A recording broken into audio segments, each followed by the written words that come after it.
Hello fighters, UPSC civil service prelims പരീക്ഷയ്ക്ക് ഒരുങ്ങേണ്ട സമയം ആയിട്ടുണ്ട്.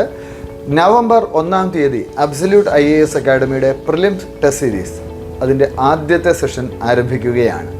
പ്രിലിമിനറി പരീക്ഷയ്ക്ക് 2026 പ്രിലിമിനറി പരീക്ഷയ്ക്ക് ഒരുങ്ങുന്ന വിദ്യാർത്ഥികൾക്ക് നവംബർ 1-ന് ആരംഭിക്കുന്ന ടെസ്റ്റ് സീരീസിൽ പങ്കെടുക്കാവുന്നതാണ്. സബ്ജക്റ്റ് വൈസ് ടെസ്റ്റ് സീരീസ് ഉണ്ട്, ടോപ്പിക് വൈസ് ടെസ്റ്റ് സീരീസ് ഉണ്ട്, ഒപ്പം NCERT ടെസ്റ്റ് സീരീസുകൾ സെപ്പറേറ്റായി സംഘടിപ്പിക്കുന്നുണ്ട്.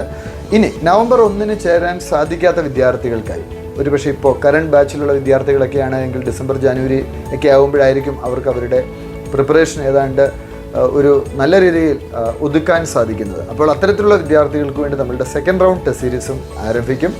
തീർച്ചയായിട്ടും 2026 പ്രിലിംസിന് നിങ്ങൾ ഒരുങ്ങുന്നു എങ്കിൽ നിങ്ങൾ ടെസ്റ്റ് സീരീസിൽ പങ്കെടുക്കണം. ടെസ്റ്റ് സീരീസിലെ നിങ്ങളുടെ മാർക്ക് ഒരു പ്രശ്നമല്ല, പതിയെ പതിയെ അത് കൂടിക്കോളും. കൺസെപ്റ്റ് ക്ലാരിറ്റി വർദ്ധിപ്പിക്കുക എന്നുള്ളതാണ് പ്രധാനം. ഒപ്പം ഇത്തവണ നമ്മളുടെ ടെസ്റ്റ് സീരീസിൽ 100 പേർക്ക് സൗജന്യ പ്രവേശനം നൽകുന്നുണ്ട്. അബ്സല്യൂട്ട് IAS അക്കാഡമി ഒരു സ്കോളർഷിപ്പ് പരീക്ഷ നടത്തി അതിൻ്റെ അടിസ്ഥാനത്തിലാണ് സൗജന്യ പ്രവേശനം നൽകുന്നത്. ഇതിനെക്കുറിച്ച് കൂടുതൽ വിവരങ്ങൾ അറിയുവാൻ നിങ്ങൾക്ക് അബ്സല്യൂട്ട് IAS അക്കാഡമിയുമായി ബന്ധപ്പെടാം.